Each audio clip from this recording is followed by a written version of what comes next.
a FIA é a Fundação Instituto de Administração. Hoje nós criamos, inclusive, a FIA Business School, dentro da própria FIA. E a FIA nós criamos em 1980. Vinha antes uma iniciativa de um Instituto de Administração, e nós criamos a FIA com o propósito de manter a conexão de nós, professores da universidade, com o mundo corporativo, que naquela ocasião, como ainda hoje, a universidade tem uma ênfase muito grande em publicações, uma ênfase muito grande na docência e na pesquisa. E então, nos sistemas de contratação da universidade, tem três tipos. Tem uma contratação de tempo parcial, que é o professor que é executivo de empresa e dá aula e volta. Tem um tempo completo, que ele tem alguns compromissos de pesquisa, mas não tantos. Mas a universidade privilegia mesmo a dedicação integral à docência e à pesquisa. Significa dizer o quê? Que você fica o tempo todo dentro da universidade, dando aula, pesquisando e fazendo alguma coisa, escrevendo para a sociedade saber o que está fazendo lá dentro. Ora, um professor de química, biologia, farmácia, isso fica fácil. Um professor de administração, de finanças, de marketing, de economia, de contabilidade, ficar fazendo docência e pesquisa dentro da universidade, logo caducaria. Foi nossa constatação, né? Então, nós criamos a FIA para fazer com que nós nos mantivéssemos conectados no mundo corporativo. Hoje, a FIA tem curso de graduação, tem curso de mestrado profissional, tem um monte de curso de pós-graduação, MBA e assim sucessivamente.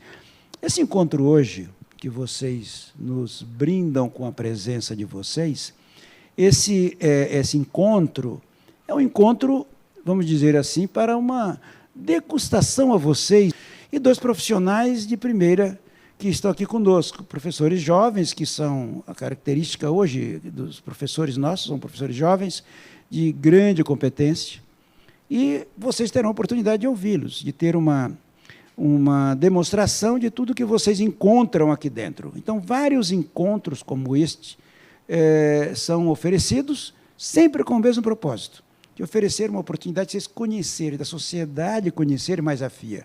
Nós não somos uma entidade, faz muita propaganda, tem muita gente que vem fazer nossos MBAs, vem fazer nossa pós-graduação, e aí, quando a gente pergunta como conhecer a FIA, pois eu não tinha muito conhecimento, porque nós estamos com a FIA mais dentro do perímetro urbano de São Paulo. A FIA tem uma base fora de São Paulo hoje, que é em Campinas, que nós temos lá um programa lá de gestão empresarial, Campinas, só. E tem um outro curso de empresa que contrata e tal, a gente oferece fora. Mas, assim, a FIA para curso aberto mesmo, só temos em Campinas um curso de MBA em gestão empresarial só.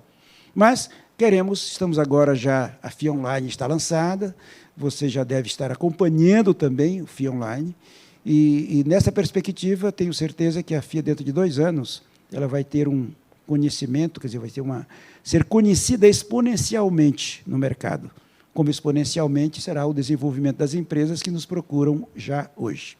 Nós vamos ter, nossa pauta, um filmezinho, aquele institucional de 1 minuto e qualquer coisa, e, na sequência, eu faço alguma complementação do que for necessário, e aí os professores já assumirão. A professora Giovana vai falar aí uns 25 minutos, mais ou menos, isso não é nada tão emparedado, não é? E depois o professor Wagner falará mais ou menos alguma coisa do mesmo tempo. E o mais importante, num encontro como esse, vocês terão a oportunidade de dialogar, trocar ideia, bater papo, e assim sucessivamente. Acredito que 1h30, por ali assim, é um tempo suficiente para vocês sentirem bem e se sentirem bem. Essa é a nossa expectativa. César, podeis rolar o filme. Esse não é apenas mais um vídeo de uma instituição de ensino. Essa instituição é a FIA, Fundação Instituto de Administração, uma escola criada em 1980 por professores da USP que queriam uma nova forma de ensinar. E como somos diferentes desde o nosso nascimento, não poderíamos fazer um filme institucional comum. Afinal, a FIA tem um objetivo claro: fazer a diferença. Diferença na vida de quem estuda, de quem trabalha, das empresas públicas, da sociedade de modo geral.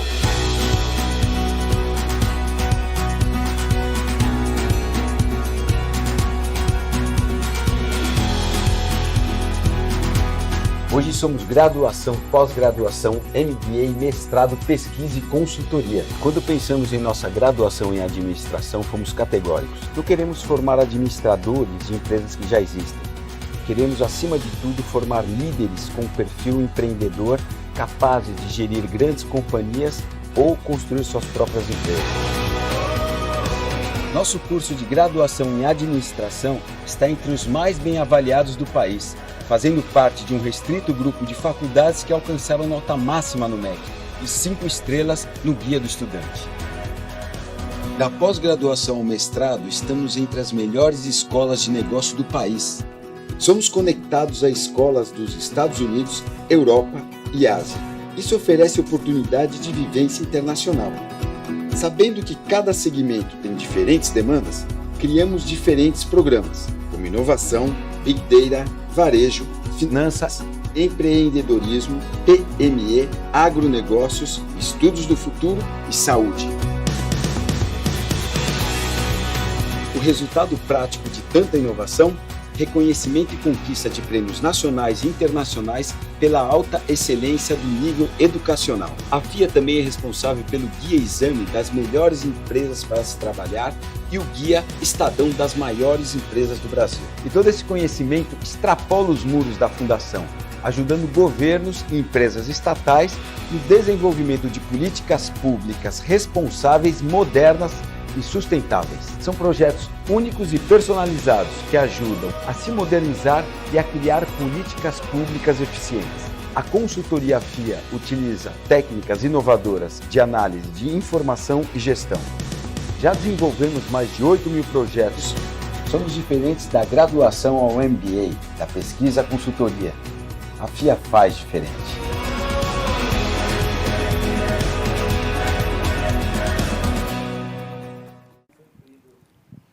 Tem um projeto muito nobre que não foi incluído ainda neste filme, que é um projeto que a FIA está desenvolvendo para revitalizar a Santa Casa de São Paulo. Vocês devem ter acompanhado, São Paulo acompanhou com certa tristeza, há alguns anos a Santa Casa meio caidinha, com alguns aspectos gerenciais, e o provedor, quando assumiu, quero registrar a presença do nosso amigo Cláudio Saba, que, aliás, o provedor é amigo nosso lá, né, na Santa Casa. Ele nos procurou e falou: professor Almir, nós precisamos de ajuda. Eu falei: que bom que você precisa de ajuda. E nós, então, começamos a ajudar a Santa Casa. Hoje, a Santa Casa está num patamar bem diferente do seu problema de endividamento, do seu problema de gestão, do seu problema de sistemas, de maneira geral.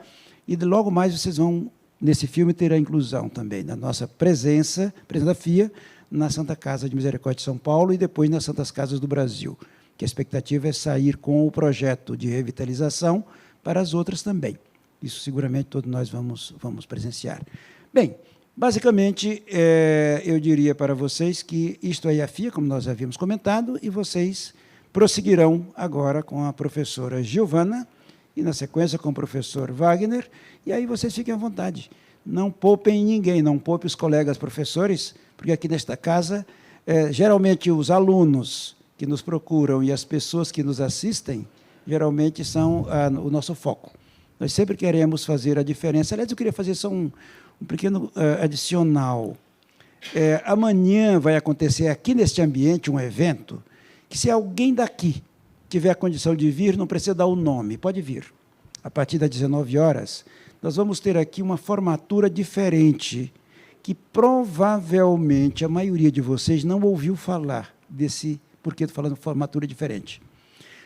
Nós temos aqui nesta casa 2 projetos sociais dos quais nos orgulhamos muito.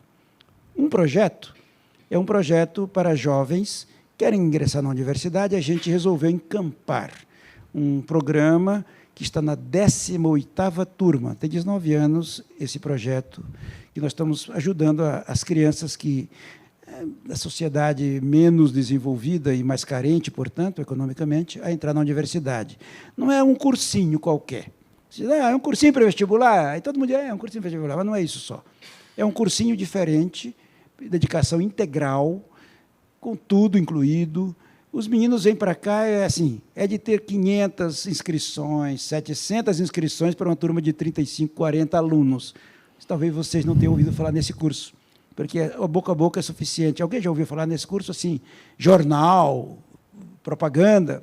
Muito pouco. No ano passado, eu dei uma pequena fala numa editora de televisão e foi responsável por quase 900 inscrições. Este ano nós ficamos calados, porque não dá nem para fazer o processo seletivo direito com isso. Aí o outro projeto é o projeto que chama CAP Executivo. O que é esse projeto? Aquele executivo que não sabemos quando, mas sabemos que há casos do executivo que perde o pé de apoio e fica desempregado. E, ao ficar desempregado, às vezes ele perdeu a competitividade. Ele fica aquela Brasília amarela no acostamento, que não tem torque para entrar no eixo carroçável. E nós constatamos isso. Tivemos a virtude de constatar isso. E nós estamos amanhã formando a 13ª turma desse curso. Maravilhoso você saber que, quando termina o curso, algo em torno de 70% já estão recolocados, como executivos, como consultores, como empreendedores, enfim, voltaram a ser produtivos. Isso para nós é assim um presente fantástico. Amanhã, se alguém daqui, eu quero ir lá ver, venha e vocês vão perceber que vale a pena fazer o bem de maneira despretensiosa. Isso é muito importante. Parei de falar tanta coisa. Professora Giovana, é contigo a bola. Tchau, boa sorte. Se quiser aplaudir a professora Giovana para começo de conversa, a gente já começa em alto astral. Boa noite a todos. Sejam muito bem-vindos à FIA. Muito obrigada, FIA, pelo convite. A gente tem uma missão aqui, em 25 minutos, de falar como é que é o nosso perfil do concorrente, onde está o nosso concorrente, se a gente conhece quem é nosso concorrente, né? Pessoal, vamos começar fazendo uma pergunta. O que é competição? Até agora, ou até recentemente, a gente entendia que competição, basicamente, era necessário ser melhor que o nosso concorrente, chegar na frente, ter mais share, não é isso? Hoje isso é suficiente?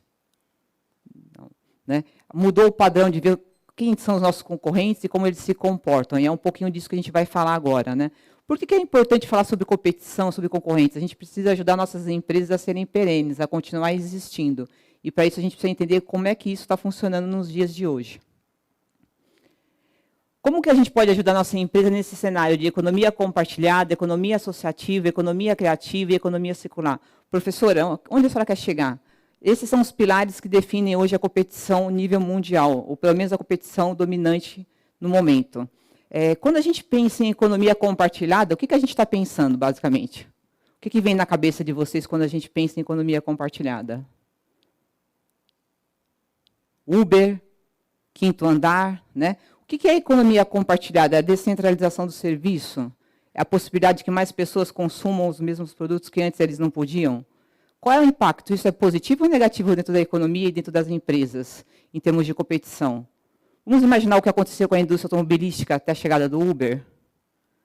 Né? Hoje a gente trabalha com modelos de negócio muito diferentes, né? A indústria automobilística não vende mais carro, vende conectividade, e a mobilidade, quem vende é o Uber. Mas o Uber é dono de algum carro?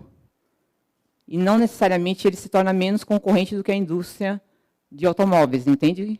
Então, a economia compartilhada hoje está mudando a forma de consumo do mundo e está obrigando as empresas a revisarem toda a sua estratégia, porque, de fato, você não sabe de onde vai vir o seu concorrente.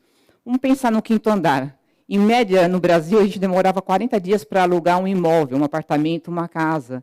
Tinha todos os documentos, tinha que ir para cartório, era um sacrifício. Hoje, em 4 horas, você consegue alugar um imóvel em São Paulo. Isso é economia compartilhada. Professor, a economia compartilhada é boa? Ela funciona? Claro que sim, claro que funciona, mas não impõe uma rigidez maior de competição no mercado? Enquanto nós estamos conversando aqui, quantos aplicativos estão sendo criados? Quantas plataformas digitais estão sendo criadas? Quantos novos negócios estão sendo criados?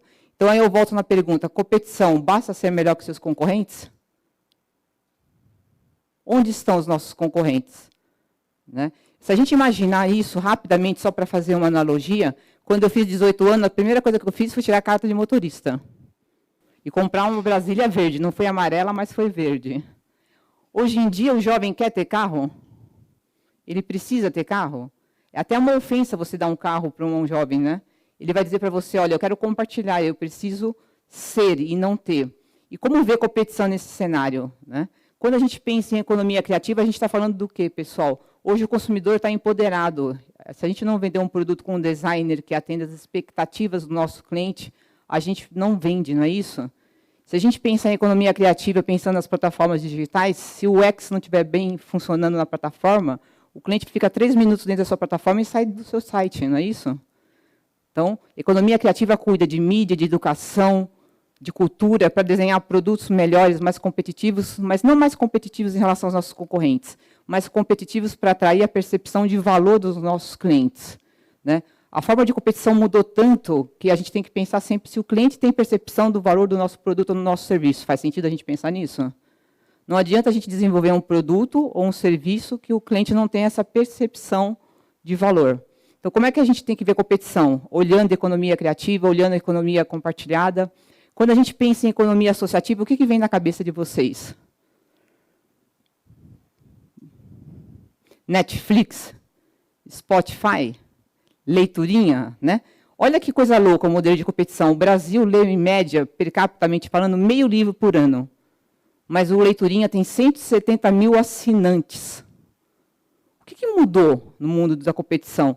Por que tem tanto assinante de livro infantil e a gente lê tão pouco? O que mudou com a economia associativa? Mudou que hoje a competição passa por você saber quem é seu cliente, como ele precisa. O que o Leiturinha faz, basicamente? Assinatura de livros infantis, mas é só isso? Não. Todos os livros, os kits são vendidos, esses kits têm um ticket médio de R$ 59,00 a R$ 70,00 a assinatura, só que quando o seu filho recebe os seus livros em casa, todos estão com o avatar do seu filho. Imagina o impacto da mamãe e do papai vendo um livro com a foto do seu filho, com uma carta de uma pedagoga dizendo, olha, esses livros são adequados para a idade que o seu filho possui, uma embalagem linda. E aí a pergunta é, como é que as livrarias podem competir com isso? Spotify, gente, tem 93 milhões de usuários no mundo. Que é a coisa mais bacana com o Spotify, ele conhece você, ele conhece o seu gosto. Você está meio triste, aí você entra lá no Spotify e coloca uma música da Alcione, Sufoco. Ele já entende que você está um pouco depressiva. A próxima música vai ser da Maria Mendonça. A terceira, Roberta Miranda, você já está num porre terrível, né? Já acabou de... E aí você fica se perguntando como é que o Spotify conhece tanto de mim. Isso é economia associativa, é o poder que o organismo de inteligência artificial dá às empresas de conhecerem o seu cliente, né? E conhecer exatamente como ele funciona e o que ele precisa. E não é bacana a gente pensar que uma empresa conhece a gente tão bem dessa forma? Né? Já pensamos em competição. Como é que a gente concorre com a economia associativa? Né? Professora, mas isso funciona? Isso super funciona no mundo e aqui no Brasil também. Netflix é um exemplo de sucesso, Spotify é um exemplo de sucesso, a Wine, existem várias startups ao redor do mundo trabalhando com economia associativa. E o que a economia associativa muda em relação ao padrão de competição? Ou você está dentro do produto digital, ou você está fora do produto digital, não é isso? Né? Ou você conhece de fato o seu cliente, ou você não vende para o seu cliente, faz sentido? Né? E aí, vou fazer uma pergunta já para a gente começar a pensar em concorrência simétrica, em concorrência direta ou em concorrência indireta. Quem é o concorrente hoje da Netflix? O que vem na nossa cabeça quando a gente pensa em termos de concorrente da Netflix? Pasme, o concorrente direto da Netflix hoje é a indústria de game. Por quê? Porque o cliente que divide o dinheiro com o Netflix pode optar por entretenimento no Netflix ou na indústria de game. Isso é fácil para as empresas notarem? Essa percepção é tão clara dentro das organizações? Olha a dificuldade de você perceber quem é seu cliente, seu concorrente direto ou indireto. Tudo bem com esse conceito? Tá? E aí, por último, a gente tem que pensar em economia circular. Pessoal, a economia circular já representa 15% do PIB brasileiro. Do que a gente está falando?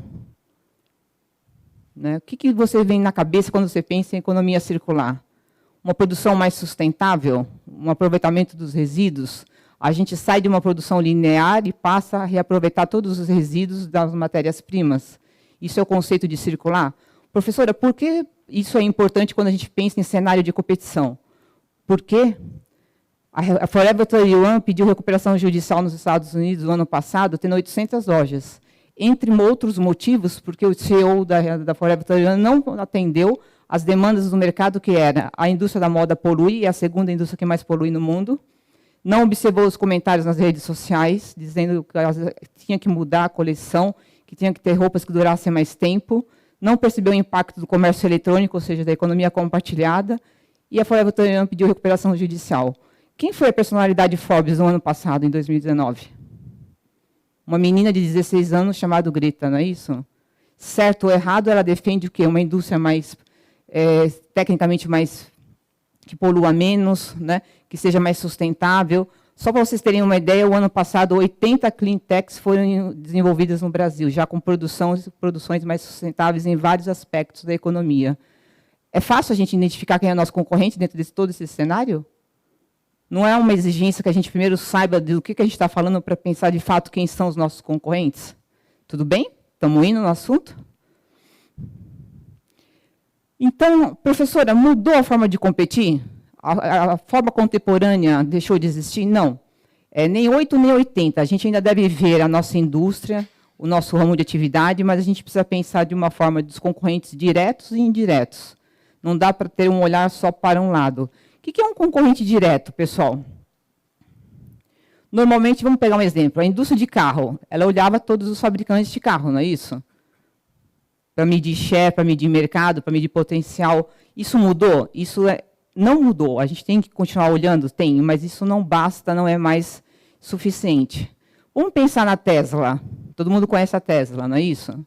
Quando a Tesla foi fundada, eu ouvi muita gente dizendo que não íamos vender carro elétrico e muito menos íamos vender carro pela internet. Não é isso? A gente desconsiderou esse modelo. A Tesla não só vende carro elétrico, como vende carro pela internet, como montou uma fábrica de baterias elétricas que está vinculado com o seu negócio, que está tirando o sono das empresas de energia dos Estados Unidos. Percebe a mudança do mercado? Né? Mudou tanto, pessoal, que hoje, para vocês terem uma ideia, a Tesla é referência, ela tem um valor de mercado maior do que a GM. Então, o que a professora está provocando? Não dá para desconsiderar as mudanças, mas a gente também tem que olhar o que nos trouxe até aqui. Então, olhar o concorrente direto é pensar na indústria que você faz parte. Eu faço parte da indústria de automóveis, eu faço parte da indústria de farmácias, eu faço parte da indústria de varejo, mas isso responde aonde está o nosso cliente, aonde está a percepção de valor do nosso cliente como um todo? Não. A gente precisa dar um passo para frente e pensar quem é o nosso concorrente indireto ou quem é o nosso concorrente que a gente chama assimétrico. A gente já vai entender isso um pouquinho melhor, tá? Bom, tem engenheiro aqui na sala? Nenhum? Ainda bem, né? Ah, tem. Sempre tem um engenheiro, né? Sempre. Na minha vida, sempre tem um engenheiro. Ajuda, meu amigo. O que é assimetria?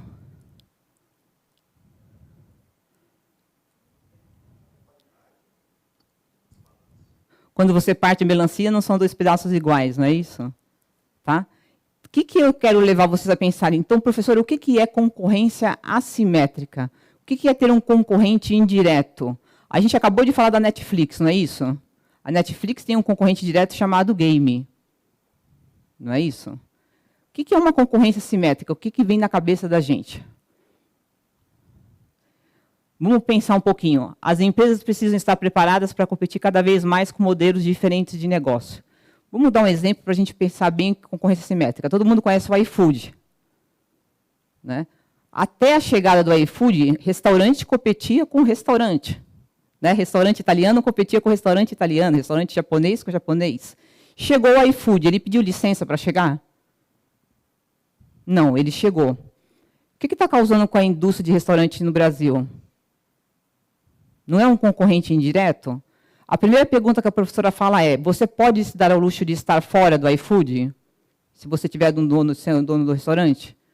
Não, não necessariamente, né? Porque se você não estiver na plataforma do iFood, você pode não ser encontrado e o cliente vai perceber que você talvez não exista, né? Mas se você fizer parte do iFood, quais são as mudanças em relação à competição que você passou a ter? Primeira delas, como? Pode pensar. Poder de escolha.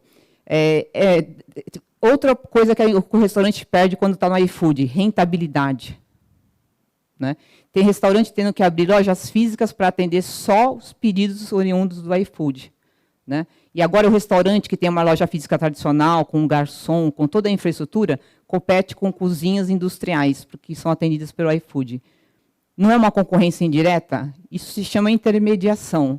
Quando que a gente ia imaginar e acordar com a plataforma de iFood mudando toda a sua vida, mudando toda a sua estrutura? Faz sentido pensar dessa forma? Então, a gente que tem um restaurante, basta olhar só um outro restaurante? Ou vai ter que olhar iFood também? E não só olhar iFood, vai ter que olhar o que o mercado está dizendo em relação a comidas mais naturais, né? Que é um outro tipo de concorrência que está afetando. Hoje o consumidor ele entra numa loja de produtos naturais, ele entra no supermercado, ele vai pegar a embalagem do produto, ele vai olhar a bula, ele vai olhar ingrediente por ingrediente para fazer sentido para ele comprar o seu produto ou não. Isso não muda a forma de competição dentro das organizações, não impõe outros modelos. Concordam? E aí, vamos pensar um pouquinho mais. Quando a gente tem uma concorrência assimétrica ou uma concorrência indireta, professora, o que muda na nossa vida? A primeira coisa que muda são o modelo de negócio é completamente diferente. A proposta de valor pode até ser a mesma. Todo mundo entende quando a professora fala o que é proposta de valor? Aquilo que a empresa está entregando para a sociedade, né? Vamos fazer um exemplo. O que é a proposta de valor da Copenhagen, pessoal? Não é chocolate. É presente, não é isso? Quando você entra numa loja da Copenhagen, você percebe que são lojas bonitas, o atendimento é bom, a embalagem do chocolate é ótima. Alguém já viu uma liquidação na loja da Copenhagen? Não. Por que não é presente? Só para vocês terem uma ideia o que é uma proposta de valor, na Páscoa, quando se encerram as vendas, nenhum ovo de Páscoa ele vai para a liquidação na Copenhagen. São todos retirados das lojas, voltam para a fábrica em Extrema da Copenhagen e são reprocessados, para que não haja liquidação nas lojas. Imagina aquele menino que pagou 150, 200 reais um ovo de Páscoa para a namorada e depois esse ovo fosse vendido por 10, 15 reais. Não ia dar muito certo o investimento, não é isso? Então, no concorrência assimétrica, a gente tem uma proposta de valor semelhante. Vamos ao exemplo da indústria e do Uber. Ambos têm mobilidade, não é isso? Quando a gente compra um carro numa concessionária, é para ter mobilidade, não é isso? O Uber também a gente pensa em mobilidade, não pensa? O que muda efetivamente? Muda quando a gente pensa em modelo de negócio. O que é um modelo de negócio? Como você vai atuar no seu cliente? Como o seu produto vai chegar? E aí muda completamente quando a gente pensa em assimetria. O modelo do Uber é igual ao modelo de uma indústria tradicional de carro? Não. A gente está falando de um aplicativo, não é isso? Um aplicativo que pode ser usado em qualquer parte do mundo, só mudando o idioma. Isso tem mudado toda a forma de competição do mercado. Quando a gente pensa no iFood, ele também não tem um modelo de negócio completamente diferente? E tem uma outra coisa acontecendo na assimetria que é importante a gente perceber, que é a desintermediação. Ou seja, professora, do que a senhora está falando? É a indústria entrando direto no seu cliente final, né? Por que isso? Para garantir maior rentabilidade, para conhecer melhor o seu concorrente, para experimentar outras coisas. Vai dar certo isso? Não sei, mas a Danone investiu quase 2 milhões de reais para lançar a sua plataforma pela Magento agora, no próximo mês aqui no Brasil, para atendimento direto dos seus clientes. Professora, isso está acontecendo com frequência? Está acontecendo com bastante frequência. Indústria da construção civil, que era uma indústria ainda conservadora, hoje as matérias-primas já podem ser compradas por plataformas digitais. A Toyota também. Então, isso vai mudando a forma como a gente vai fazer negócio. Funciona, então, a gente pensar em competição da forma tradicional, como a gente pensava até há pouco tempo, ou a gente tem que olhar todo esse cenário para dizer quem são os nossos concorrentes e aonde eles estão? Está fazendo sentido a gente conversar sobre isso? Tá? E aí, uma outra característica, antes da gente falar de um exemplo, as fronteiras entre os setores estão menos estáticas. Pessoal, quem nessa sala apostaria, eu pelo menos ouvi muitos professores de finanças dizendo, um dos mercados mais blindados é o de banco. É impossível abrir um banco, não é isso? Esses professores diriam que hoje, entre eu e o Wagner, que eu também é professor, o que a gente diria do não bank? 20 milhões de clientes no Brasil, com um custo mensal muito baixo em relação aos bancos tradicionais. O que aconteceu com o Nubank?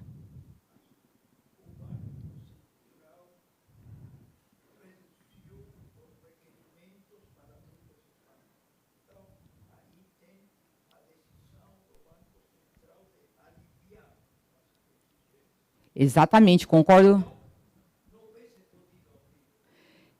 Eu concordo plenamente com o senhor, mas tem uma outra coisa que eu vou provocar, que o Banco Central deu o ok, mas que, evidentemente, o novo consumidor mudou. Não é isso? O jovem, ele não entende ficar numa fila de banco como nós ficávamos há anos atrás para pagar um boleto. O jovem, hoje, ele é digital. Então, o que eu chamo a atenção para vocês? Lembra que a professora começou a palestra dela dizendo que a gente tem que ver o cliente, a percepção de valor do cliente? Hoje você tem um cliente mais empoderado, mais exigente, mais informado, né? E a internet possibilita tudo isso. Criticando ou não, o Nubank vem crescendo a olhos nus, não é isso? 20 milhões de clientes é bastante coisa, não é? Tá? Então, oi?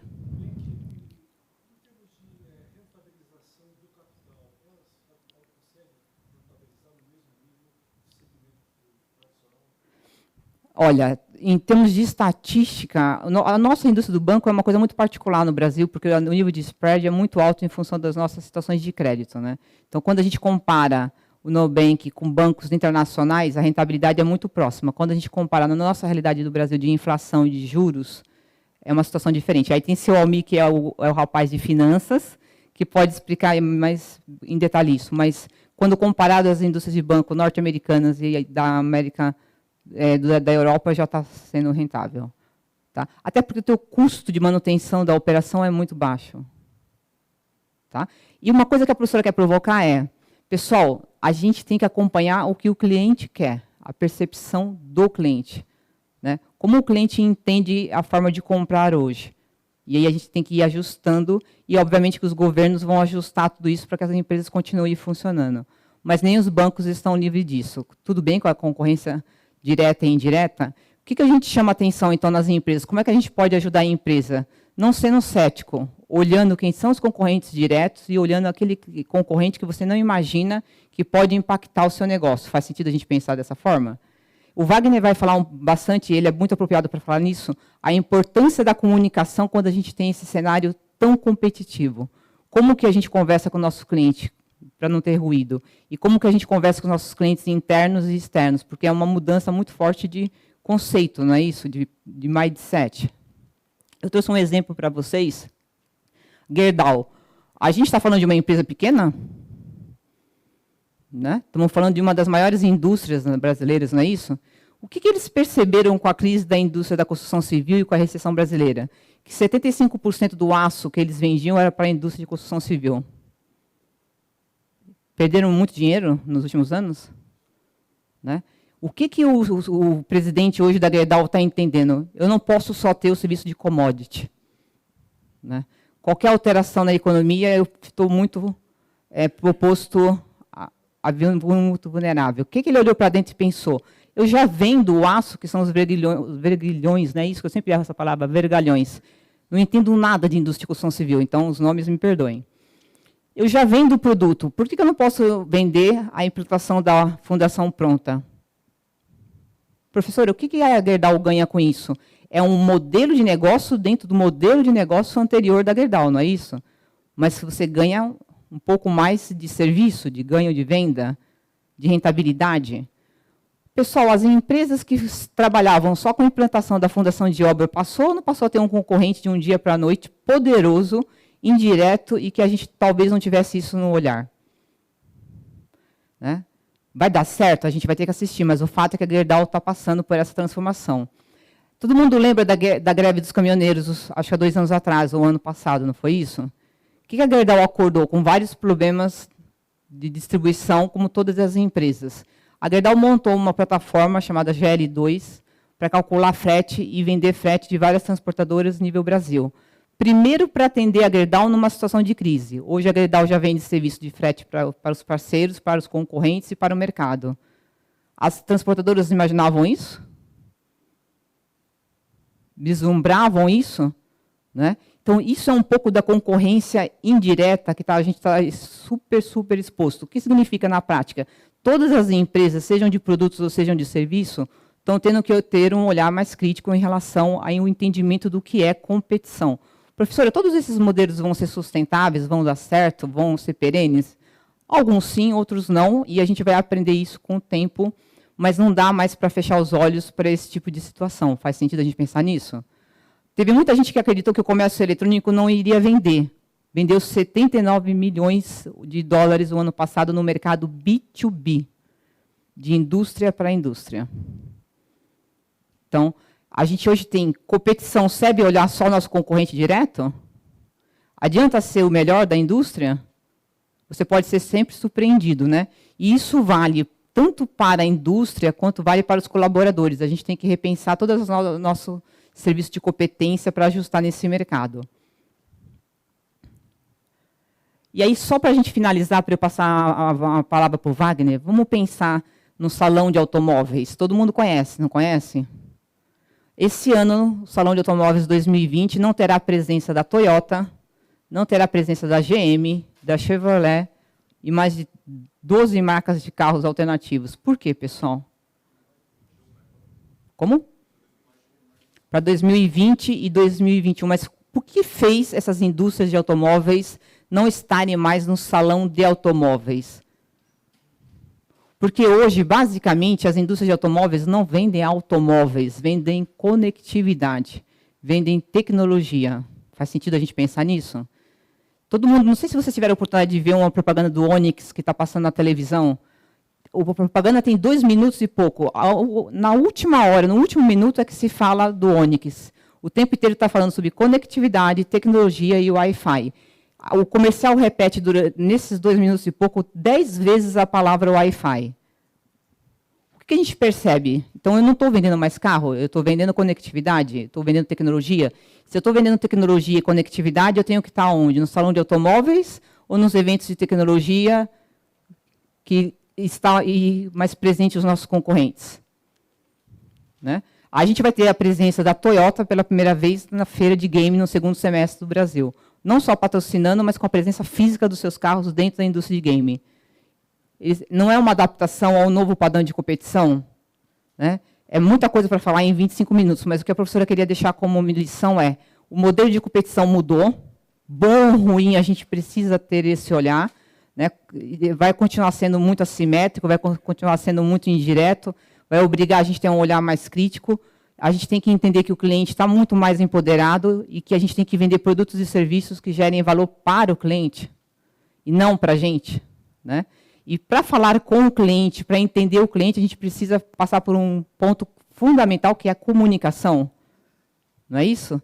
E agora eu dou a palavra para o Wagner, que é meu grande amigo, para ele tentar mostrar o caminho para a gente sair dessa sinuca que nós estamos. Né?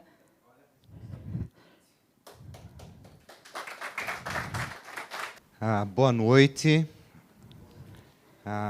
Antes de qualquer coisa, eu quero agradecer à FIA pelo convite, agradecer ao professor Almir, agradecer a Giovana, e dizer também que eu me sinto muito feliz de estar aqui hoje conversando com vocês. Por que eu me sinto feliz? A comunicação, ela é um campo do conhecimento que, às vezes, a gente acaba deixando ele encaixotadinho, e aí a gente tem certos problemas de diálogo. Olha lá, você não colocou o seu muito obrigada. Estou até de amarelo, com a mesma camisa, para ninguém esquecer.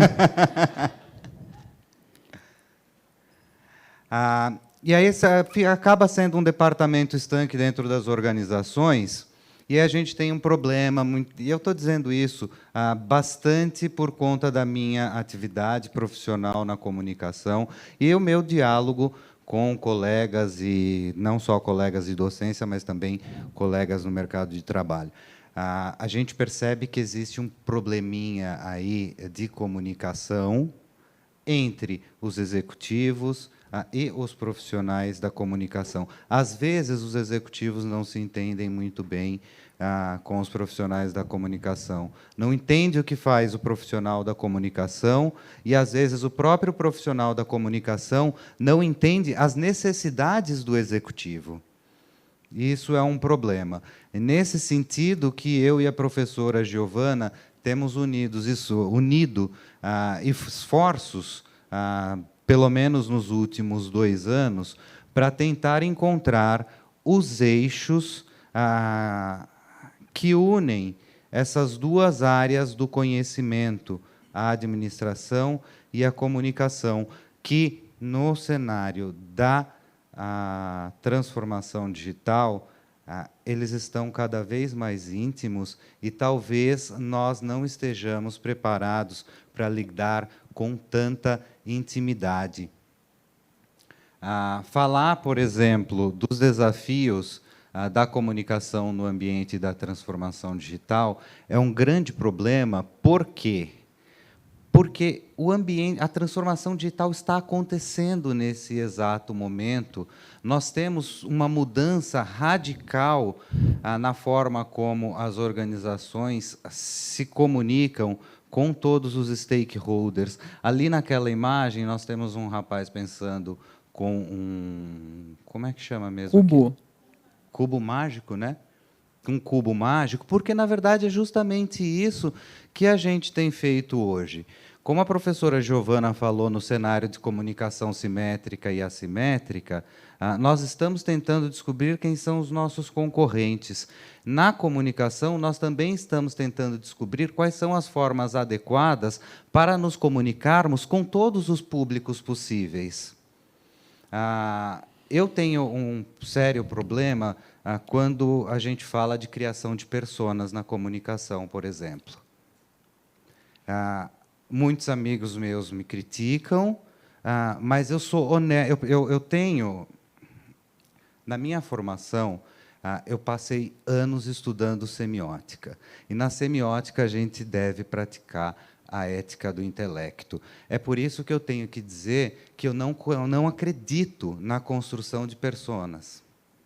Não como a gente faz, de criar um ser ali único, fulano, tantos anos, tal, para tentar traçar... Vir mais para cá?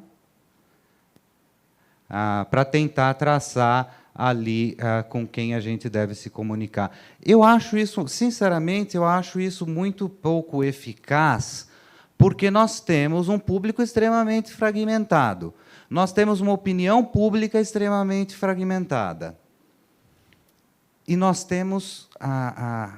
aí é o elemento que eu tenho identificado com a professora Giovana, que nos une, nós, da comunicação, com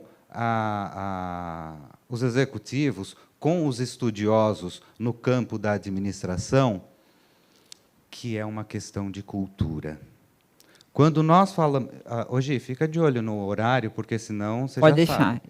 deixar. Quando nós falamos de transformação digital, quando nós falamos de concorrência simétrica e assimétrica, quando nós falamos de economia compartilhada, de todos esses elementos que a professora Giovana citou, nós estamos falando de uma questão de transformação cultural. Vocês concordam? Sim. Né? É aí que as coisas começam a ficar complicadas, porque quando a gente fala de cultura, a gente fala da relação constante de diversas culturas, e não de uma única cultura. Na história da humanidade, nós vamos ver isso agora, nós passamos por 6 grandes eras culturais. Essas 6 grandes eras, nós vamos ver aqui, elas marcam mudanças radicais, não só na forma como as pessoas se relacionavam, mas também na forma como nós nos desenvolvemos enquanto ser humano e enquanto empresas. Essas 6 eras, eu vou falar bem rapidinho sobre elas, porque eu acho que é muito importante que a gente compreenda a ordem lógica dessas eras para tentar criar relações com as nossas empresas hoje. Essas 6 eras culturais foram desenvolvidas pela professora Lúcia Santaella, da PUC, que é uma pessoa por quem eu tenho máxima admiração, é autora de 200 livros, e uma das comunicadoras mais importantes do Brasil hoje. Aqui nessas 6 eras culturais, nós temos a era oral, que essa é a mais fácil de a gente compreender, que é a questão da fala, é a cultura da fala. Nós temos a era cultural da escrita, que é quando nós passamos da era da fala para a era de registro do conhecimento no papel, no papiro, seja lá no recurso que a gente tinha naquela época, que só depois veio surgindo o papel. Se a gente olhar...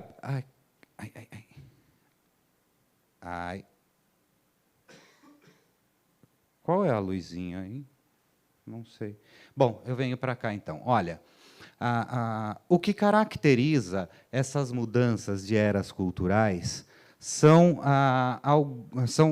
elementos que estão fincados na cultura, na linguagem e na tecnologia. Isso é importante de a gente notar. São 3 elementos fundamentais aqui que se relacionam: cultura, comunicação e tecnologia.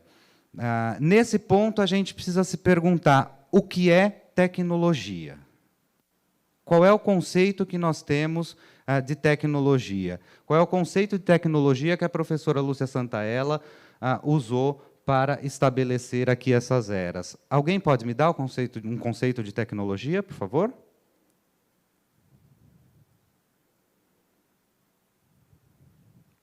Conceito de tecnologia. É difícil, né?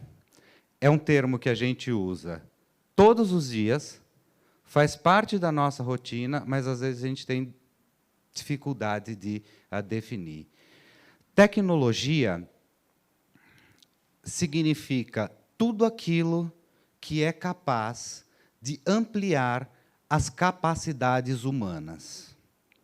Portanto, lá, o homem das cavernas, quando ele descobriu que ele tinha ali uma pedra, por exemplo, uma pedra na frente dele, e que ele, pelas próprias forças, era incapaz de empurrar essa pedra, e aí ele descobriu que se ele pegasse uma alavanca e colocasse essa alavanca embaixo da pedra, ele conseguiria movê-la. Essa alavanca ampliou a capacidade humana, correto? Isso é o conceito de tecnologia. Tudo aquilo que é capaz de ampliar as nossas capacidades. Então, daqui, da fase oral para a fase escrita, qual foi a capacidade humana que foi ampliada ao ponto de a gente chamar a escrita de tecnologia?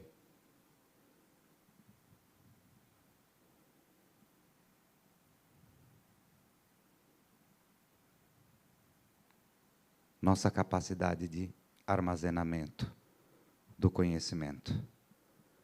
A escrita amplia a nossa capacidade de preservação da memória e do conhecimento. À medida que nós passamos da fase oral para a fase escrita, nós ampliamos a nossa capacidade de armazenar e preservar o conhecimento. E isso automaticamente muda os aspectos culturais. Concordam? Concordam? Aqui, da fase escrita para a era da galáxia de Gutenberg. Todo mundo se lembra quem foi Gutenberg? Não? Não? Gutenberg foi o inventor da prensa mecânica. Foi a primeira máquina capaz de imprimir livros manualmente. Na fase escrita, nós tínhamos livros? Sim, escritos à mão. Na galáxia de Gutenberg, nós começamos a ter os livros impressos, o que ampliou a nossa capacidade de acesso ao conhecimento, ampliou a nossa capacidade de produção dos livros e mudou novamente as nossas questões culturais, inclusive cognitivas. Porque nós tivemos ali uma mudança de capacidade cognitiva da leitura escrita para a leitura no tipo. Percebem que aqui nós também temos a tecnologia mudando a cultura e a nossa capacidade de comunicação? Da galáxia de Gutenberg, nós viemos para a era da reprodutibilidade técnica, que, na verdade, teve início lá no começo de 1800, com a invenção da máquina a vapor. Com a invenção da máquina a vapor e a evolução dessas tecnologias, nós tivemos a capacidade de reprodução técnica massiva de todos os nossos produtos culturais. Chegando ao ponto de, na década de 60, nós termos início à era da comunicação de massa. Com a TV, com o rádio, ampliando a capacidade de as empresas chegarem a um público de forma massiva. As formas como nós, comunicadores, as formas como a empresa se comunicava na década de 60, na década de 70, na década de 80, era completamente diferente das décadas anteriores, porque nós tínhamos poder de massa. Mas esse poder de massa não implicava numa relação de interação. Nós tínhamos uma comunicação vertical. Houve ampliação, houve mudança cultural? Sem dúvida. Houve mudança de comunicação? Radical.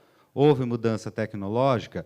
Gigantesca, por conta da nossa capacidade de reproduzir em grande escala e criar a comunicação massiva.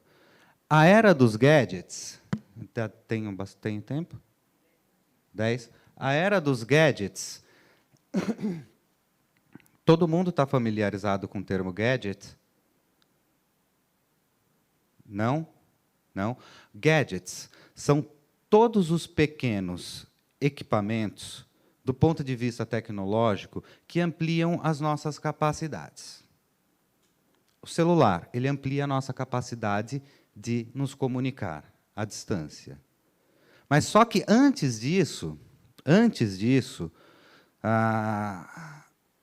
a gente tem, na década de 90, a invenção de outros gadgets importantes. Na verdade, um pouquinho antes, já começou a surgir na década de 80, com os primeiros computadores, mas isso foi se ampliando da década de 80 em diante. Um dos gadgets mais importantes da comunicação, que impactaram a mudança cultural, segundo a professora Lúcia Santaella, ela fala isso às vezes um pouquinho em tom de brincadeira, mas não é não. Foi o controle remoto. O controle remoto começou a dar para os telespectadores a capacidade de escolha da programação. Alguém aqui consegue imaginar hoje o que é sentar para ver TV sem um controle remoto na mão? Não dá. É a nossa capacidade de escolha. A partir do momento que nós desenvolvemos a nossa capacidade de escolha, nós começamos a minar a comunicação de massa, porque ela deixa de atuar em nós de forma incisiva. Já não podem nos dizer exatamente aquilo que nós devemos consumir, porque nós começamos a ter escolhas.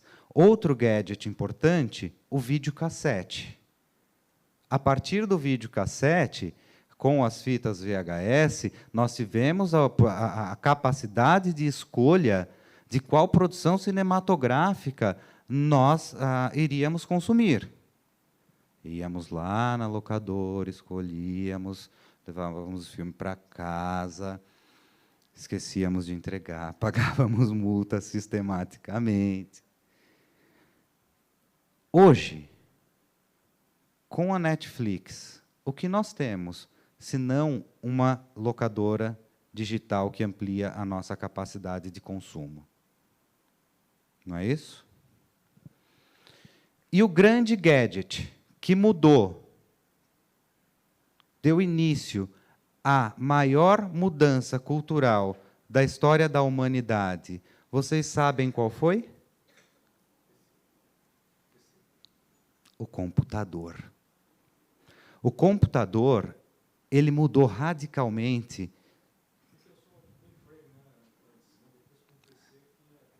Isso.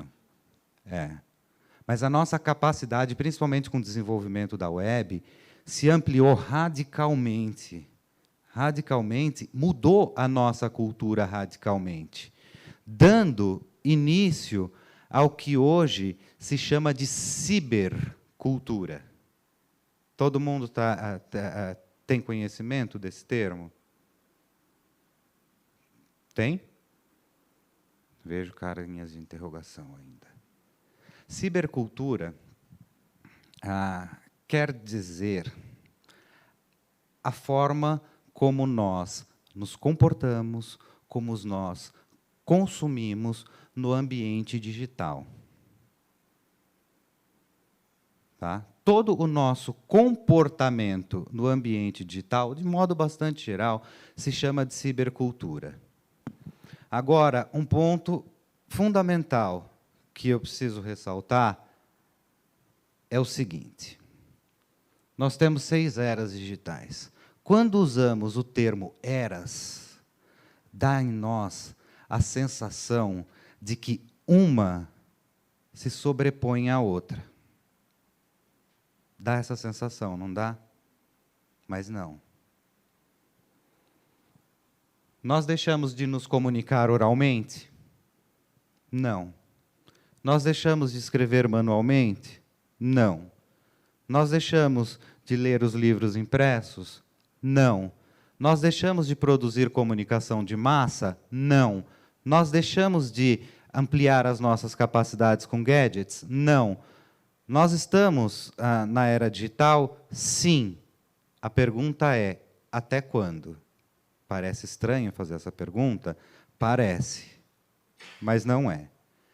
O que nós temos aqui é a predominância de alguns modelos de cultura. Quando a professora... 5 minutos? Quando a professora Giovana falou de comunicação simétrica e comunicação assimétrica, ela não disse, por exemplo, que a comunicação simétrica deixou de existir. Concorrência, desculpe. Não deixou de existir. Elas estão se relacionando com a dominância de uma. E hoje nós estamos na dominância da era digital.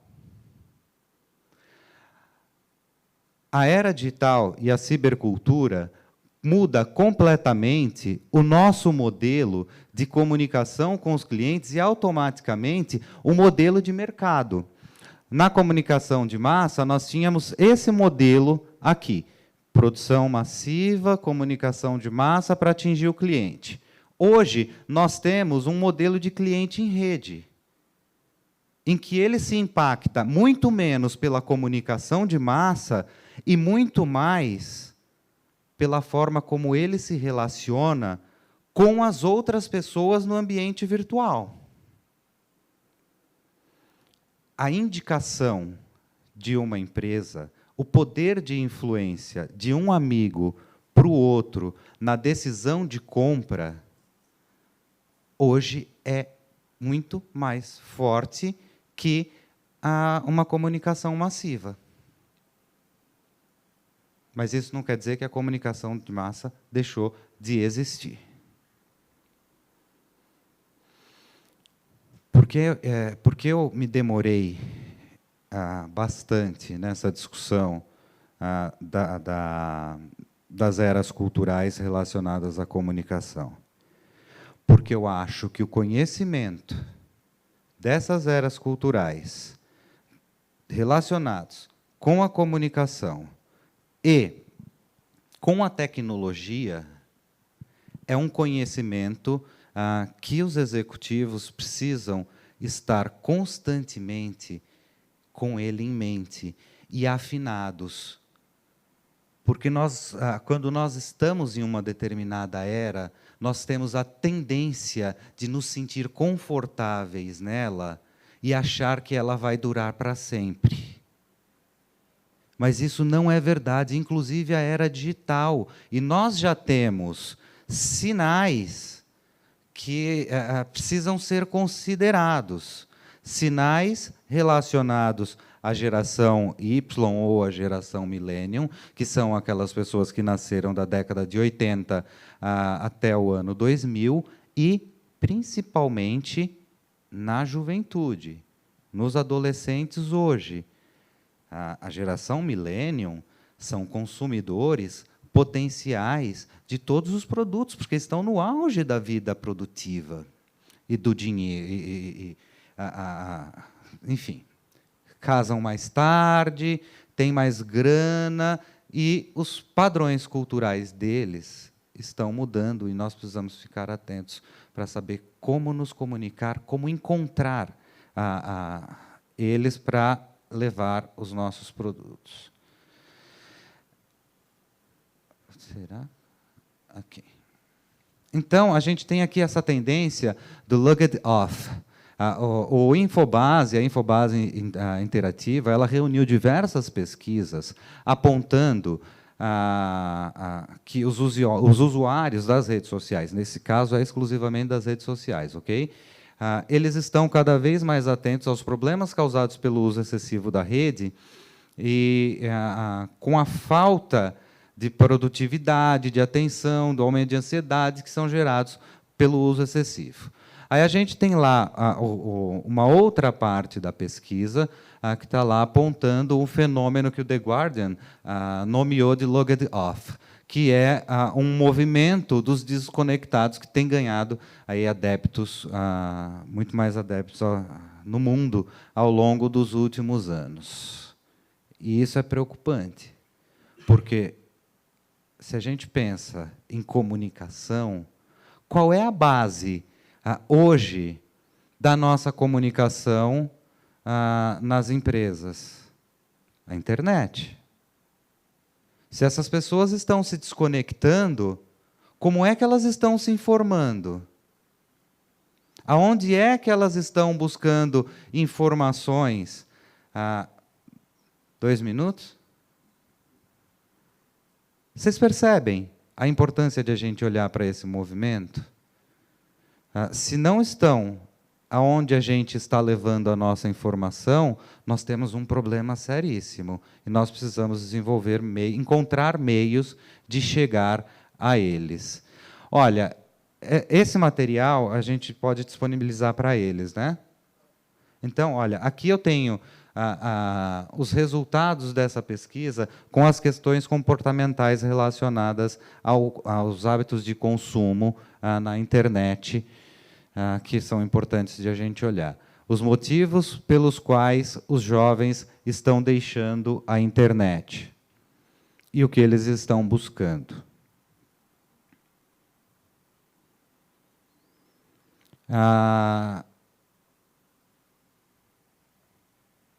Comunicação, hoje, eu acho e eu defendo que ela precisa ser encarada como uma ferramenta central dos negócios no ambiente da transformação digital, como uma ferramenta estratégica.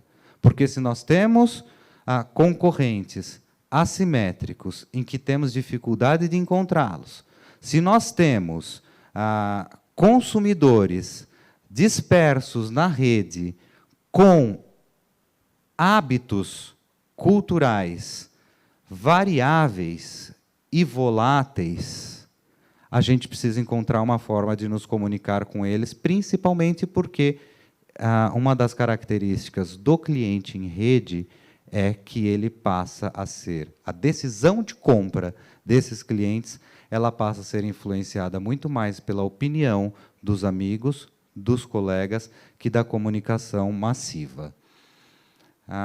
E aí é nesse sentido que, se a gente pensar que a concorrência simétrica e assimétrica desponta com força nesse cenário digital, porque o objetivo central das organizações é conquistar os clientes, não só como consumidores, mas também como defensores e propagadores das marcas, que é o que faz grande impacto hoje na decisão de compra.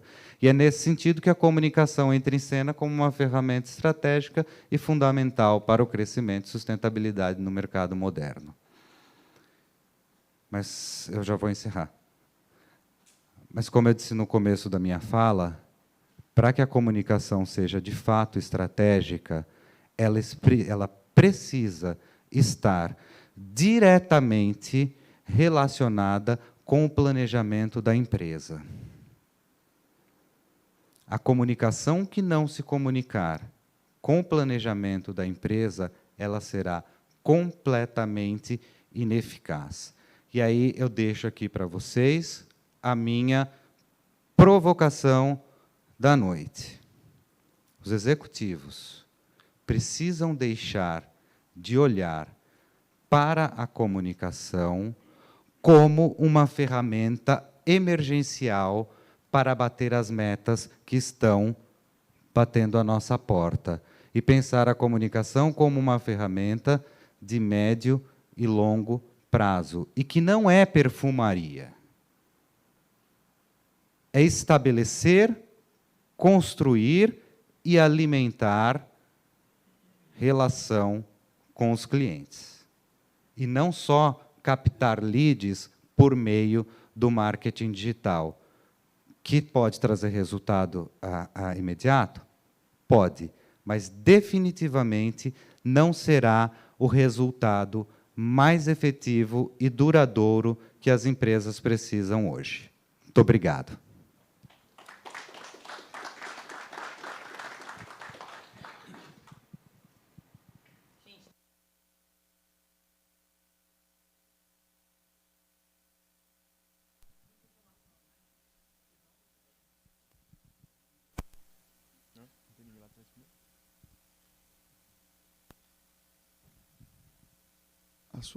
A sua linha de raciocínio também a gente pode pensar em empresa de serviços, por exemplo. Você falou muito de produtos, né? Assim, carros, enfim. Na linha de serviços, faculdades, empresas de serviços no geral.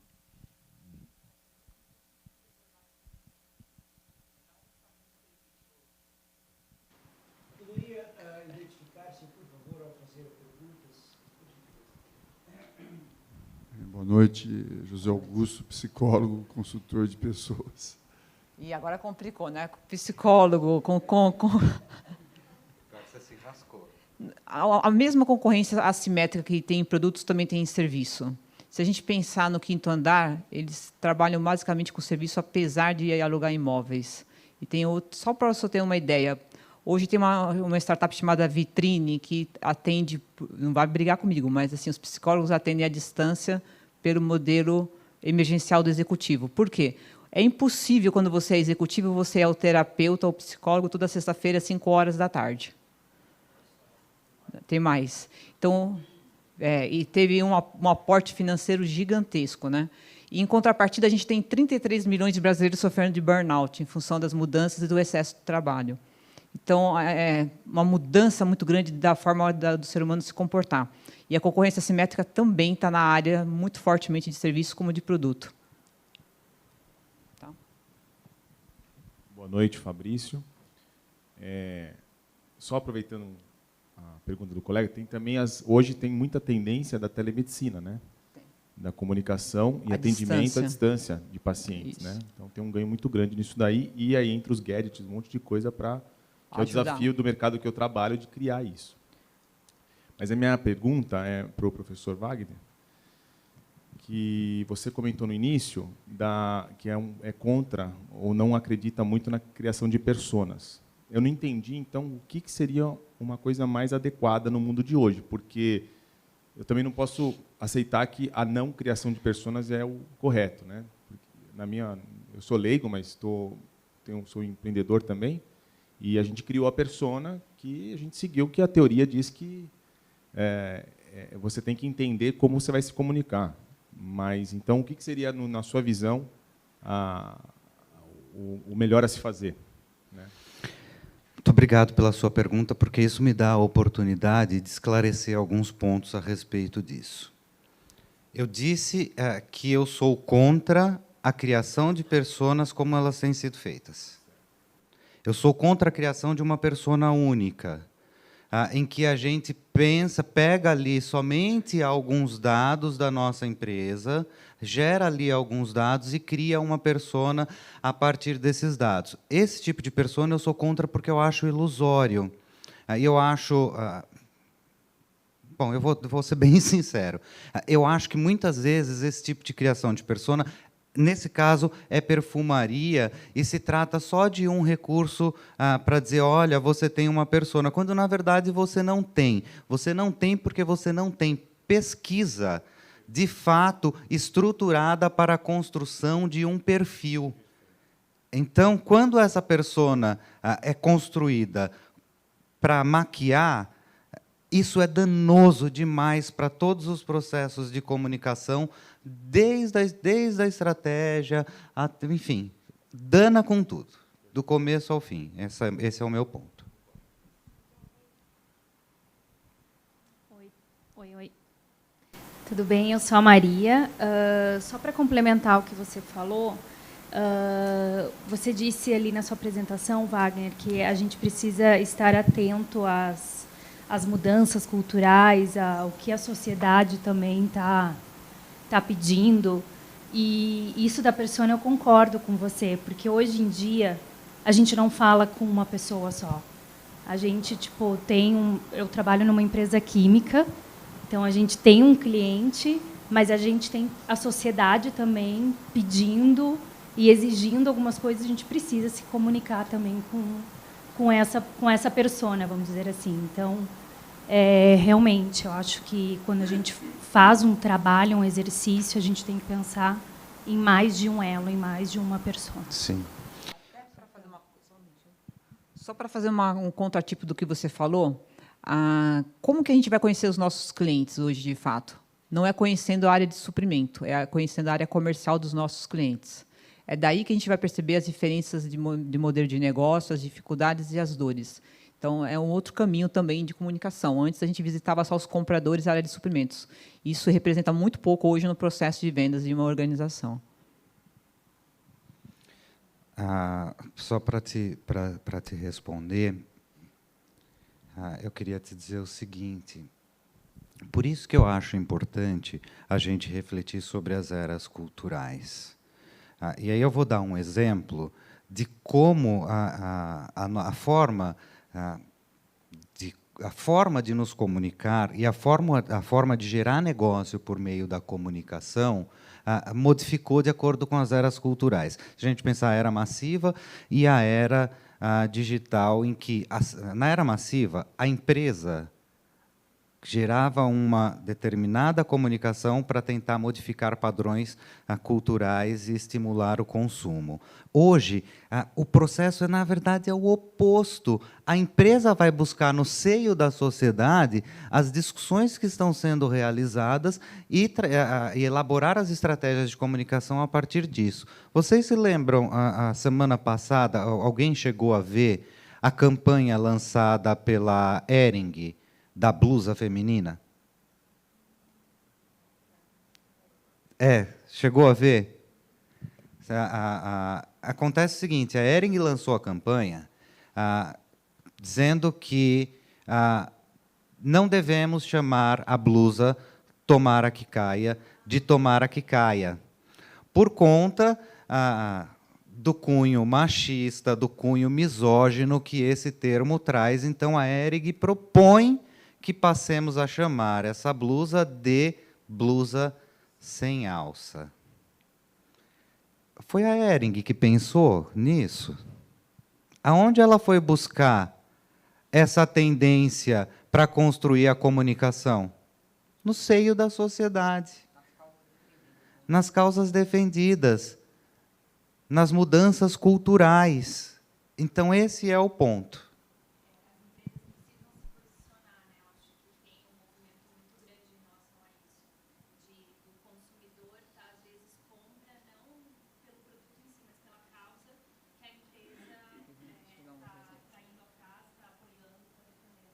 Olhar sempre para o cliente. E olhar sempre para o cliente significa estabelecer relação com ele. Só para reforçar esse conceito, o ano passado a Close-Up, no dia do beijo, que é dia 13 de abril, dia do meu aniversário, um dia especial, né?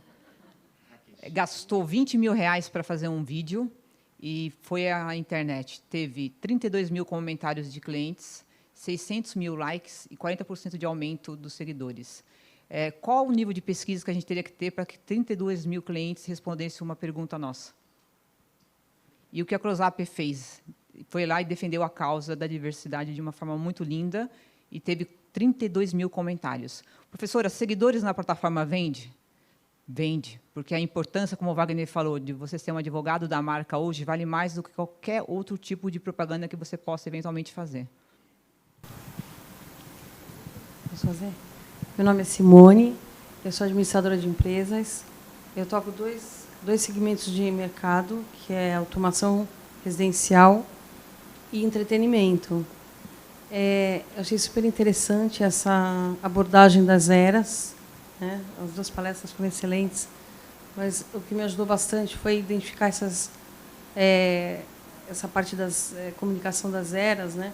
E o que eu sinto é que na automação, que eu vendo mais para o mercado de construtoras, enfim, ainda não está muito no social, no segmentado, enfim, está mais de massa, entendeu? Ainda está um pouco para trás. E no entretenimento está bem digital. Bem adiantado, né? E aí que ocorreu, até um caso que você comentou aí no final. Eu negociei agora o último contrato de entretenimento com uma Millennium, uma garota Millennium. Ela fechou entretenimento para a mãe, que é uma CEO, e a CEO depois só mandou um e-mail para mim.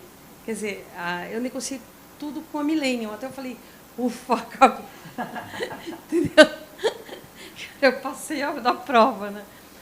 E o que me preocupa é que você comentou que eles estão... Eu tenho uma filha com 20 anos, Millennium. Para onde vão? Como é que... Entende? Ficou essa interrogação, né? No final que você comentou, que eles vão estar fora da rede aí. Agora estamos perdidos. Estamos perdidos. É por isso que eu disse que nós precisamos ter um departamento de comunicação olhando para isso para desenvolver as pesquisas adequadas para identificar as tendências. Eu não tenho essas pesquisas prontas, então seria leviano de minha parte dizer, olha, eles estão indo para aqui, eles estão indo para ali. Não posso dizer isso. E eu acho que cada empresa tem de desenvolver as próprias pesquisas, porque os clientes dela têm características sempre muito particulares. Eu não tenho as respostas para você nesse momento, porque eu não tenho pesquisa, e isso está acontecendo agora. A tendência está aí. Tendência está aí. A gente precisa estar atento, olhar, buscar soluções, porque esse é um grande diferencial do ponto de vista, por exemplo, da concorrência. Quem encontrar a melhor forma de se comunicar com os millennials, com essa galera que está saindo da internet, sem dúvida alguma, vai estar bem adiante dos concorrentes, porque ele vai chegar primeiro. Mas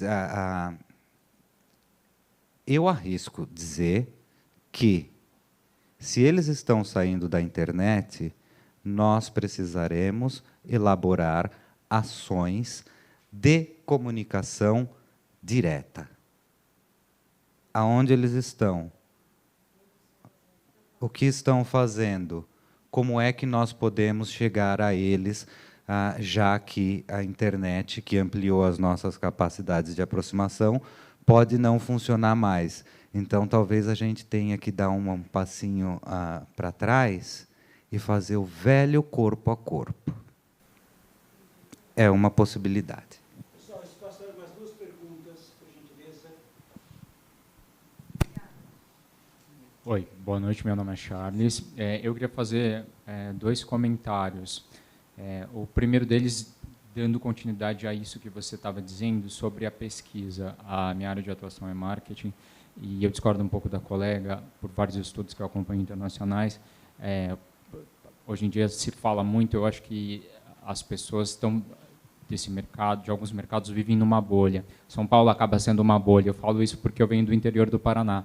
E Brasil não é São Paulo. Às vezes eu converso com as pessoas, eu vejo uma ótica muito assim, como se todo mundo fosse numa Zite, que seria uma Amazon Go brasileira, e isso não é realidade.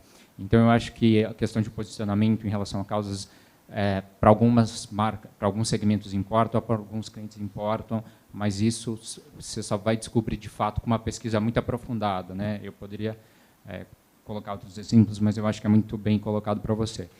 Agora, eu queria pegar carona na tua primeira fala, professora, sobre, e eu gostei muito, mas também pegando um ensejo nesse olhar um pouco menos local. Ontem eu estava lendo um artigo do Sebrae de um cara que estava visitando uma região, acho que do interior do Pará, e ele estava falando justamente sobre o paradoxo de termos o advento do e-commerce tão forte, mas em alguns lugares ter ainda hoje a figura do mascate. Daí ele colocou a foto de um cara com um carrinho cheio de coisa, e aí colocou a reprodução do diálogo, doutor, se eu não ir, não sei o quê. Como é que você vê esse equilíbrio entre acelerar a inovação, mas não esquecer que o Brasil não é São Paulo, que a gente tem problemas de logísticas ao redor de todo o território, e acompanhar também um pouco esse cliente, por exemplo, não vamos ter lojas físicas. Não, em alguns lugares a gente precisa ter lojas físicas. Como é que você vê esse equilíbrio? A gente tem que dar um passo atrás, eu concordo plenamente com você. Nem toda tecnologia cabe no seu negócio. Então, a primeira pergunta que a gente tem que fazer nas empresas é o que de fato é o seu negócio? Quem são os seus clientes? Para quem você vende? Para depois pensar em inovação, para depois pensar em comunicação ou comércio eletrônico. Em relação à não existência das lojas físicas, eu sou abertamente contra isso. As lojas físicas nunca foram tão importantes hoje, porque elas é o momento da experiência do seu cliente. Então, as lojas físicas vão continuar existindo. O que talvez a gente pense que vai acontecer são lojas físicas menores para causar experiência e não a venda. Mas, quando a gente pensa, por exemplo, numa Magazine Luiza, que atende o Brasil inteiro, com todas essas particularidades que você está falando, as lojas físicas servem como lojas de experiência e como centros de distribuição para a retirada do produto comprado pela internet. Então, primeiro perguntar se o negócio cabe isso, né? Teu cliente vai gostar disso? Agora, o comércio eletrônico no Brasil vem crescendo a 2 dígitos anualmente. Então, você não pode desconsiderar a sua presença digital. O que você precisa entender é o seu negócio primeiro.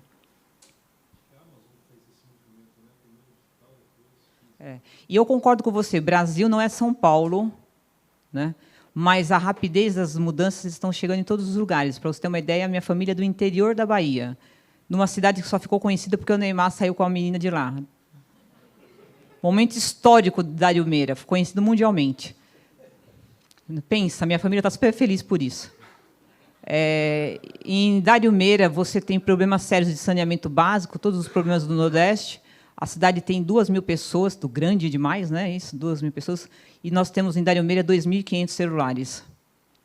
Então, o celular te dá esse poder muito forte. O Brasil tem 245 milhões de celulares, muito mais do que a nossa população.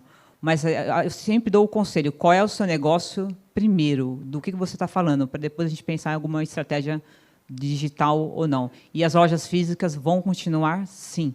Empresas que só trabalhavam com comércio eletrônico já chegaram a essa conclusão e estão abrindo lojas físicas para causar experiência. Só para a gente completar, apesar de todo o uso de tecnologia, o ser humano nunca quis ser tão único como agora. E para falar diretamente com cada um do seu consumidor, você tem que entender quem é o seu consumidor. Não tem uma receita de bolo, né, Wagner? A gente não consegue essa receita de bolo. Maurício, minha área é supply e logística. Wagner, na tua última colocação, você disse que talvez tenha que voltar para o corpo a corpo. Mas cada vez mais o corpo a corpo vem sendo rejeitado. O pessoal hoje não tem mais tempo para isso. Você vê também essa possibilidade de voltar ao corpo a corpo ou tem que descobrir uma nova fórmula de comunicação? Eu acho que é uma nova forma de comunicação. É uma nova forma de corpo a corpo. Não é um corpo a corpo para vender. É um corpo a corpo para se relacionar. Existe uma diferença na agressividade da comunicação quando nós queremos vender e quando nós queremos nos relacionar.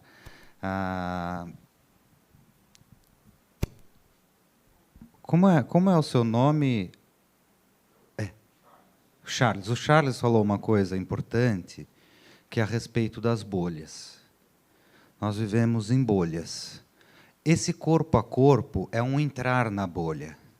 Para entrar na bolha, nós precisamos nos comunicar mais ou menos de forma que você não desagrade as discussões feitas na bolha. É difícil.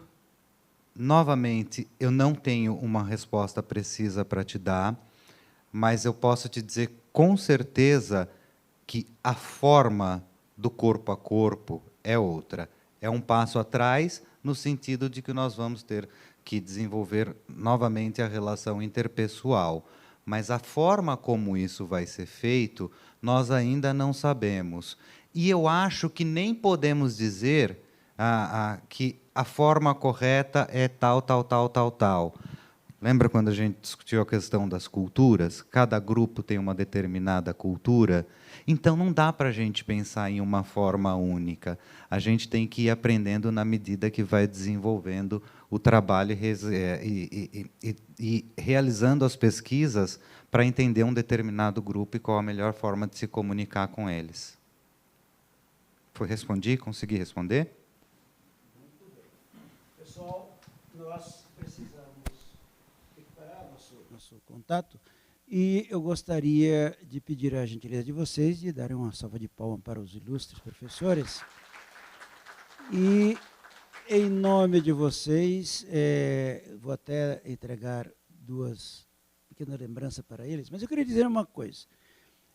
Na academia, nós temos um problema muito sério a propósito do que eles estão aqui falando. E esse problema muito sério, ele nos acompanha há algum tempo, porque, há mais ou menos 20 anos atrás, até 20 anos atrás, na universidade nossa, aqui do Universidade de São Paulo, nós tínhamos um problema que, para mudar a estrutura curricular de um curso, de um programa qualquer, uma disciplina qualquer, nós teríamos que entrar até o meio do ano para alterar, para passar pelos canais competentes, das instâncias burocráticas, para que começasse a ter vigência no ano subsequente. Significa dizer o seguinte: a essa altura de 2000, teríamos que estar estruturando uma mudança numa disciplina qualquer para ser aprovada até o final deste ano, para entrar em vigor a partir de 2021.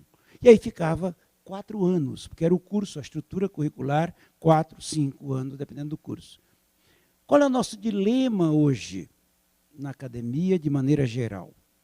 Porque nós estruturamos um curso de 1 ano e meio, 500 horas, um MBA, uma pós-graduação, e nós estamos inseguros quantas vezes precisamos adotar mudanças, adaptar conteúdos até o final deste curso que começa hoje, por exemplo. Não dá para engessar e dizer, vai ficar assim até o final, porque foi assim que foi feito o contrato. Mentira. Vai ter que ter lá um bloco chamado tópicos especiais, tópicos do que avançados. Para quê? Para incorporar ali as mudanças que forem aparecendo. E essas mudanças são tão rápidas que nos colocam diante de um problema muito sério, que nós hoje percebemos claramente no nosso jovem. Falar do milênios, ele fala, nosso grande problema hoje não é ensinar aquilo que ele esteja fazendo para fazer melhor. Nosso grande problema é interagir na cabeça, no mindset desse jovem, de todas as idades, jovem há menos tempo, jovem há mais tempo, para que ele tenha agilidade na mudança e na adaptação. Esse é o grande problema. Porque quando vocês estão dizendo, hoje, um colega nosso aqui da universidade me ligou hoje, de outra área, e falou, ô Mírio, eu quero almoçar com você, meu neto está querendo fazer administração, mas estão dizendo que a administração vai acabar. Eu falei, tá bom, vamos conversar, mas é muito mais grave do que você está falando. Você entendeu o que eu estou dizendo? Quer dizer, porque o problema é saber o seguinte, o que vai ser demandado nesse momento da comunicação, o que vai ser demandado no conteúdo específico, amanhã, quando esse jovem terminar um curso que ele está começando hoje, talvez a profissão nem exista mais. Isso é um grande problema.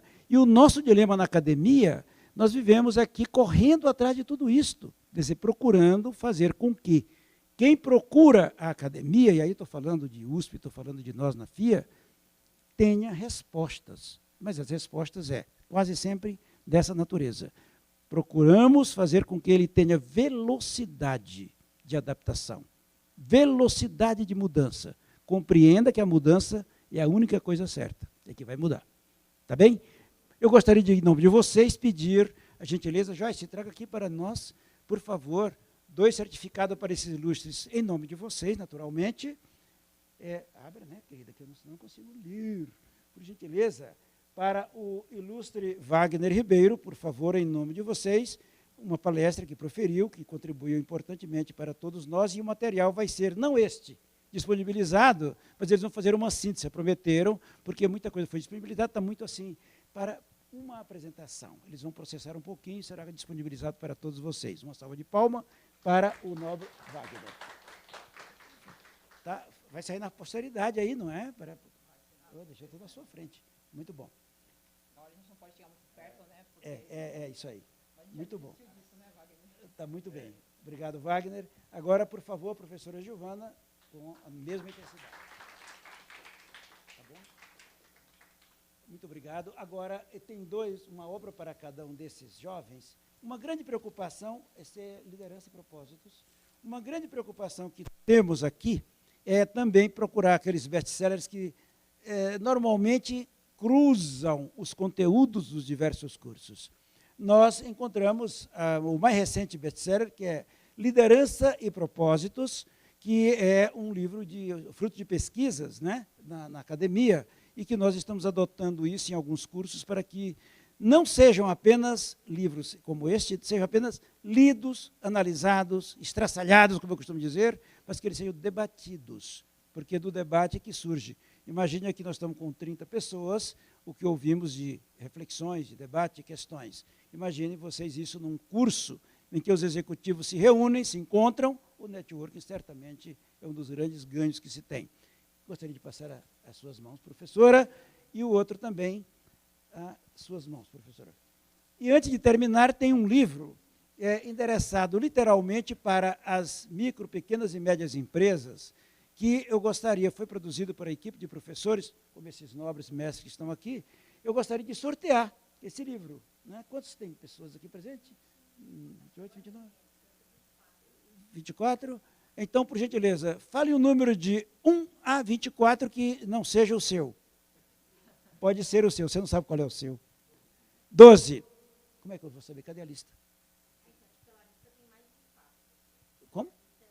Mas pegue a lista lá, pegue da ordem lá, 12, rapidamente. Já ganhou, já ganhou. Se foi embora, perdeu. Esse livro é fruto, ele se chama um Manual Prático de Gestão para Pequenas e Médias Empresas. Essa é uma preocupação que nós temos também, que é o seguinte, a academia, a exemplo de governos, a exemplo de bancos, a exemplo da sociedade, tem uma dívida gigantesca com esse segmento de empresas, micro, pequenas e médias empresas. Por que uma dívida? Porque o tempo todo nós tergiversamos, fazemos de conta de que elas são iguaizinhas às outras, e não são. Então, para que haja na pequena e média empresa uma orientação própria para o empreendedor, para o sucessor, para o gestor. Perdão? Quem é? És tu, não é? Bom, vai cair na prova, mas depois eu vou explicar, vou dar um tutorial para você. Então, o que nós chegamos à conclusão é que nós precisamos investir muito desse segmento. E estamos trabalhando aqui bastante na casa, procurando fazer com esse segmento a gente consiga pagar um pouco dessa dívida que todos nós na sociedade brasileira pagamos, e eu me insurjo até em dizer, comete até uma crueldade, porque a burocracia acaba sendo um elemento impeditivo da criatividade e do empreendedorismo. Como é o nome dele? Por favor, venha até aqui na frente, porque ele vai ser fotógrafo. Cadê o fotógrafo? Aplaudamos, por favor, para...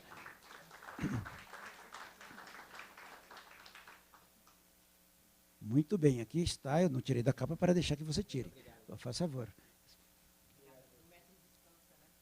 Isso é. Verifique, não, tira a capa e mostra. Oh, assim, olha lá. Oh. Eis a obra. Cadê a foto? Onde está o fotógrafo? Opa, vamos lá. Também. Todo mundo apareceu, né? Todo mundo apareceu. Ok? Pessoal, muito obrigado. Espero que tenha valido bem a pena e um bom, digamos, descanso. E esperamos vê-los brevemente, se Deus quiser. Um abraço. Tchau.